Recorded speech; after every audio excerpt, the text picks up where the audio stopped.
The Galactic Empire's official report called it a decisive victory. According to their broadcast, Lysara 4 was neutralized with minimal resistance. They described the incident as a swift operation against suspected insurgent sympathizers. What they omitted was that Lysara 4 was an unarmed agricultural colony, home to families, engineers, educators, and nearly 10,000 children. The only weapons found were farming tools. No planetary shields, no orbital cannons, no warning. It was chosen not for its threat, but for its vulnerability. The Empire didn't see them as people. They saw an example waiting to be made. The attack lasted 6 minutes. Bombardment from orbit leveled every structure before the first scream ever reached the relay towers. Automated systems tried to send distress calls, but the Empire had already jammed the region. By the time Earth received footage, the colony was gone. Only drone fragments and scattered remains offered evidence. An entire settlement wiped out, not because of war, but because they existed. The galaxy heard about Lysara 4 before humanity ever spoke. Pirate relays sold shaky holovids to neutral systems. News feeds showed a burned playground, its swing sets still swaying from shockwaves.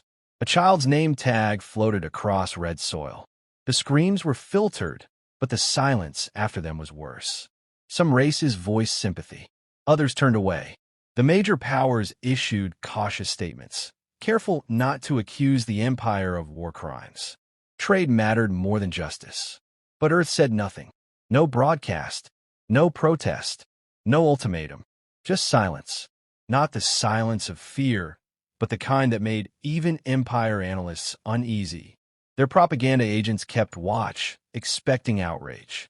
Instead, they received cold log from Earth's foreign communication terminals. All marked inactive.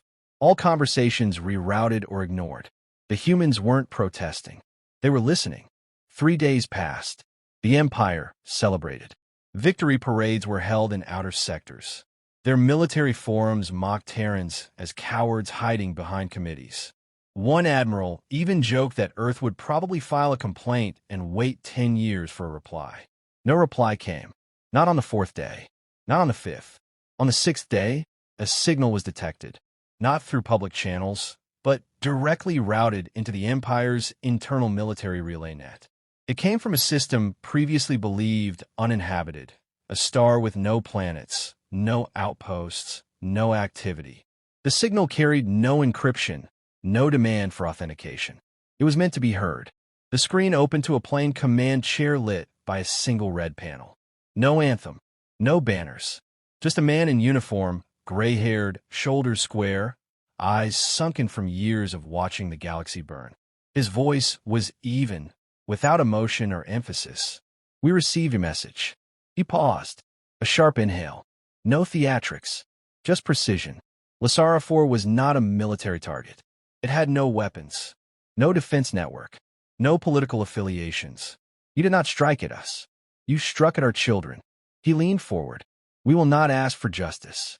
We will not seek reparations. There will be no diplomatic channels, no ceasefire terms." The screen remained static as his voice dropped. "You declared victory. We accept your declaration. And now we declare extermination." Then the screen cut to black. No signature, no traceable source. Empire intelligence dismissed it as psychological bluff. Their analysts predicted limited skirmishes, maybe a few counterstrikes, standard retaliation, but nothing major, nothing existential. They failed to understand that humanity had not paused because it was weak. It had paused because it was remembering, calculating, deciding. Humanity had changed. They were no longer fractured by nations, no longer reactive. They had learned. Over centuries of war and betrayal and loss, they had forged a collective doctrine. When civilians died, soldiers responded. When children died, something else answered. It wasn't wrath. It wasn't vengeance. It was purpose. Lysara 4 was never about territory. It was about testing limits. The Empire wanted to see if humanity had any left, and they found out, too late, that it didn't. The Terran response didn't come in fleets. It didn't begin with orbital strikes or planetary sieges. It started with silence. Deep space buoys went offline. Long-range communication relays began misrouting signals. Empire listening posts detected ghost transmissions, terrible echoes of screams from Lysara, over and over. Starport logs began filling with anomalies. Unauthorized system wipes, AI errors, unexplained crew disappearances.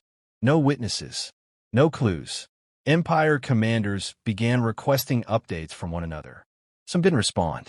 Others answered with single-word messages, gone, offline, erased. Still, Earth said nothing. But deep within a Terran command citadel buried under Europa's ice, General Graves gave his next order. He didn't raise his voice. He didn't ask for votes. He simply said, begin accounting. In the dark quiet between systems, fleets disappeared. Empire convoys, once escorted by dreadnoughts and destroyers, ceased transmission mid-jump. No distress signals, no debris. Navigation charts began listing entire corridors as unstable. Trade routes rerouted. Lesser species whispered of shadows in the void. But Earth never claimed responsibility. Not once. When the first Empire outpost failed to report, Command dismissed it as a technical fault. When a second didn't respond, they dispatched a scout team. The scout ship returned in pieces, drifting silently into a neutral dockyard. What remained of its crew was unrecognizable. No scorch marks, no external damage. Internal systems showed no signs of breach. They died terrified. The Empire demanded answers. Humanity gave none. General Arlen Graves issued no statements. He appeared only once, on a secure, untraceable transmission, his eyes hollow and voice stripped of any need for emphasis. We will not chase your borders. We will not occupy your space. We will simply remove what offends us. Then he disconnected. The Empire scrambled to react. Intelligence teams scoured historical records, trying to understand this new doctrine. There were no demands, no politics, no diplomacy. Only precision. They searched for patterns. Found none. Every target was chosen for reasons only the Terrans understood. No high-profile assassinations. No symbols. Just logistics, infrastructure, and silence. Supply depots went dark. Fuel routes destabilized. Communication relays stopped transmitting.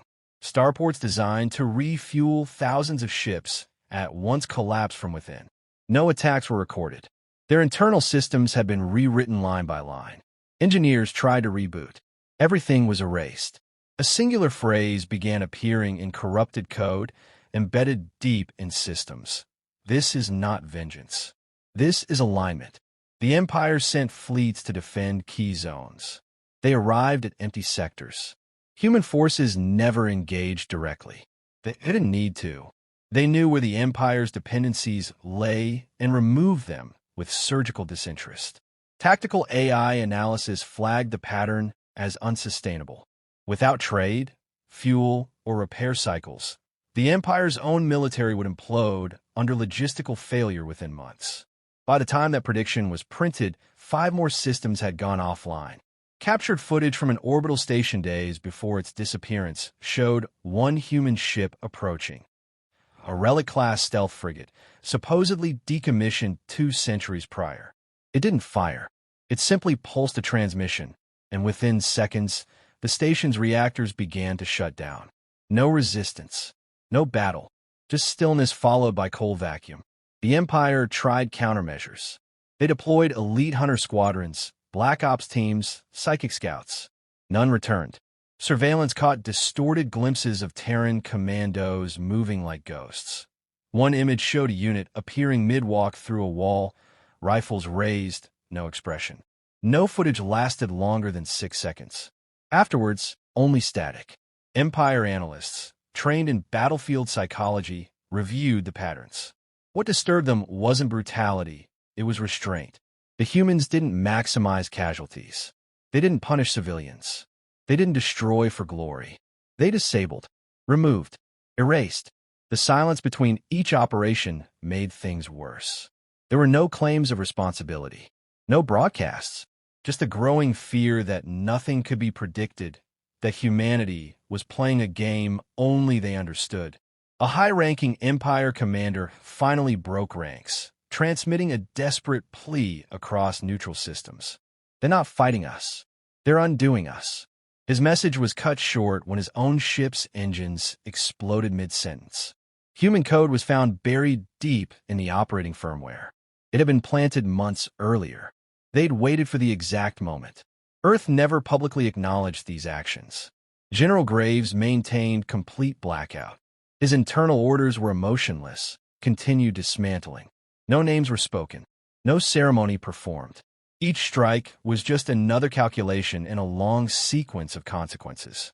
Empire broadcasts tried to spin the story. They called it cowardice, asymmetrical warfare, terrorism. But no one listened. Neutral systems, once sympathetic to the Empire, closed their ports. Merchants stopped shipping. Entire sectors refused to respond to Imperial diplomats. The Terran method was working, not by winning hearts, but by showing what waited when Earth was crossed. They did not retaliate with the intent to conquer. They retaliated to erase.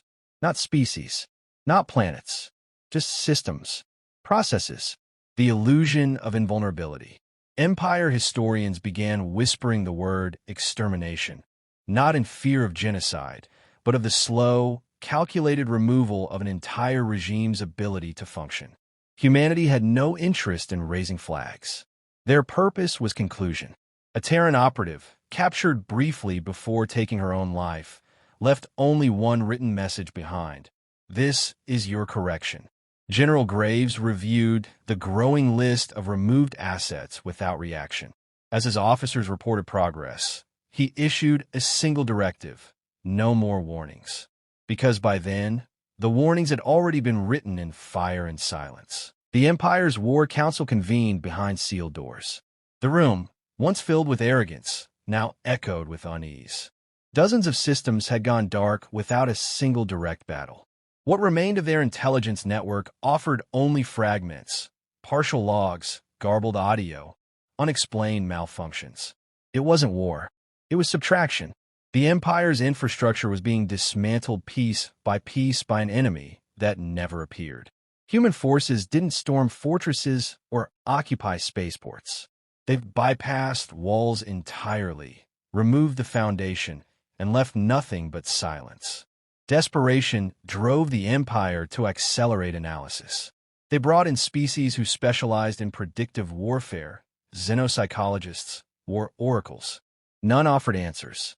One insight surfaced across all reports. The Terrans were operating from doctrine, not emotion.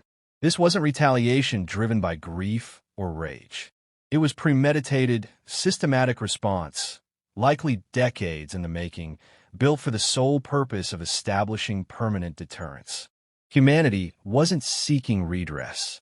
They weren't even interested in Empire leadership. They targeted memory. Each Empire archive was wiped. Each educational node corrupted. Entire cultural databanks were reduced to binary gibberish. Worlds weren't bombed. They were emptied of context. What the Terrans destroyed was the Empire's ability to tell its own story. Field reports from ground agents described psychological warfare at a level previously unrecorded. On colonies marked for dismantling, Terran operatives left no bodies, only rearranged objects, carefully designed noise patterns, children's laughter playing on loop in abandoned corridors. The goal was not terror. It was disorientation. Human war theory called it identity collapse. When the Empire tried to rebuild, it couldn't remember what it had lost. One admiral proposed direct engagement. He launched a task force of 15 dreadnoughts toward a human-controlled void sector.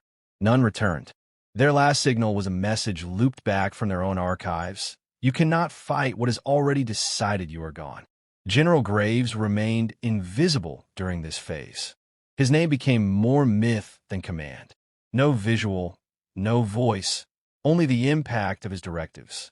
Internal human logs revealed only 3 consistent principles. Never explain, never announce, never pause. For every system the Empire lost, 2 more were marked. Earth had become the executioner, and no one knew where the axe would fall next. Empire scientists attempted counterintelligence through captured Terran code.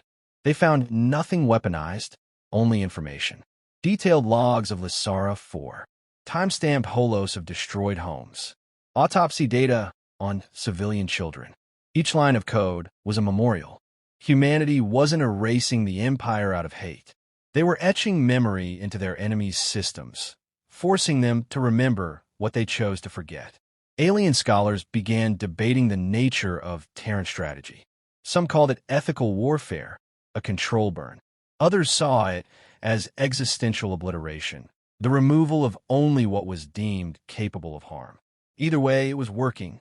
The Empire's economy collapsed in half its territories. Resource ships refused assignments. Civilian unrest spread. Whole regions declared independence just to be spared. A neutral informant leaked a conversation between two Imperial admirals. One whispered, "We're not losing to their weapons. We're losing to their resolve." The other answered, "They believe in their dead more than we believe in our empire." That recording circulated across black markets, accelerating defections. Even among the loyal, morale crumbled under the weight of uncertainty. Humanity never issued demands. No peace offers, no communications. Yet their silence spoke volumes. Empire leaders tried to project strength, but each attempt felt hollow. Their own officers began asking the unthinkable. What if the Terrans are not trying to win? What if they're just making sure we don't survive long enough to try again? Back on Earth, no celebrations occurred. No banners flew. General Graves reviewed daily losses without ceremony. His officers didn't speak unless addressed. When asked if the campaign was ending, he replied, "We haven't started. We've only removed noise." In the Terran doctrine, victory wasn't measured in territory. It was measured in absence.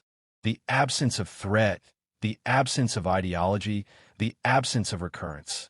The Empire began dissolving from within. With key systems non-functional, communication sporadic, and history corrupted, new leaders couldn't even access legacy command chains. Regions once held together by fear now trembled under confusion. No one knew who was still in control. No one knew if they were next. Human operatives left behind a final message on every dismantled node. Lysara 4. Remember or repeat. It wasn't a warning. It was a law, one that Earth had decided would be enforced in silence, until silence was all the Empire had left. The Empire ceased to exist long before its last planet fell. Structures stood, ships floated, voices echoed, but the core had been hollowed out. Bureaucrats still issued orders. Generals still barked commands, but none reached their targets. No one listened. Systems operated on delay, fleets moved without direction, and leaders spoke into voids they no longer controlled. Silence wasn't absence. It had become the prevailing force. Worlds that once pledged allegiance to the Empire quietly disconnected their comm relays. Governors declared neutrality without firing a shot. Former allies refused to answer distress signals. Traders no longer flew Imperial banners, instead preferring plain hulls and unregistered flight paths. The Empire's authority had become radioactive. Proximity invited erasure. No empire could survive when its name was a liability. In this collapse, a final desperate transmission was sent from the Imperial core. Addressed to Earth, it contained no demands, no justification, only a plea. The message was short. We surrender. We ask for terms. We acknowledge our crime. The words hung in encrypted channels, unanswered. Days later, a single Terran relay reactivated. No signature, no encryption. Just a familiar figure, long unseen, General Arlen Graves. His eyes were the same, sharp, cold, measured. He did not smile. He did not pause. There are no terms. He spoke as if stating a fact, not a decision. You ended the conversation the moment you killed civilians. We're simply closing it. The signal ended. No reply was possible. All Empire high command channels blacked out within hours. Simultaneously, 12 of the Empire's core worlds lost power. Their satellites deorbited. Planetary shields failed. No explosions followed, just darkness. No Terran vessels were visible. The systems didn't burn. They simply ceased. A new term began circulating among independent systems, Terran excision. It described a method of warfare that targeted not just armies or leaders, but belief structures, legacy networks, and ideological continuity. It was not revenge. It was deletion, a firewall against recurrence. Over the following months, what remained of the Empire scattered. Former captains fled to distant moons, trading uniforms for anonymity. Nobles erased their names from digital records. Colonies once loyal to the core declared isolation. They weren't hiding from Earth. They were trying to prove they were no longer part of what Earth had deemed unfit to exist. Neutral observers documented the aftermath. Terran vessels had never stayed behind. No occupation, no flags, no new rulers, only the absence of what once was. Human forces erased threats and then vanished, leaving only a memory behind, a permanent warning embedded in the stars. In one declassified internal memo between Empire defectors, a single sentence stood out: they don't want control. They want immunity from us ever being able to hurt them again. And so, Earth disappeared from diplomacy. They issued no public doctrine. They offered no justification. In human space, planetary borders tightened, not in fear but in finality. They had said what needed to be said. The message had been sent, received, and demonstrated. Decades passed. Children in distant colonies asked why there were entire regions of space no longer mapped. Elders responded with stories of a world that lost patience, of a people who remembered too well, and a colony called Lysara 4. Those who asked further learned only that Earth does not respond twice. The first message is silent. The second is permanent. One drifting artifact was found years later by explorers near the ruins of a forgotten Empire capital. A black box transmitting only static and a pulsing digital line of text. This was not war. This was correction. That phrase became a proverb, a reminder across systems that while humanity rarely speaks, it never forgets. And when silence falls, it's already too late. General Graves was never seen again. No statues were built. No titles awarded. Earth didn't mourn him because Earth didn't idolize him. He had done his duty. He had closed the file. In the aftermath, interstellar policy shifted. Empires that once ruled through power now governed through restraint. Fear of Terran attention replaced ambition. Humanity had become the measure of justice, of consequence, of memory. The stars remembered. They always would. And every civilization that looked up into the void knew one truth. If you harm their children, they will not argue. They will not demand. They will remove you completely.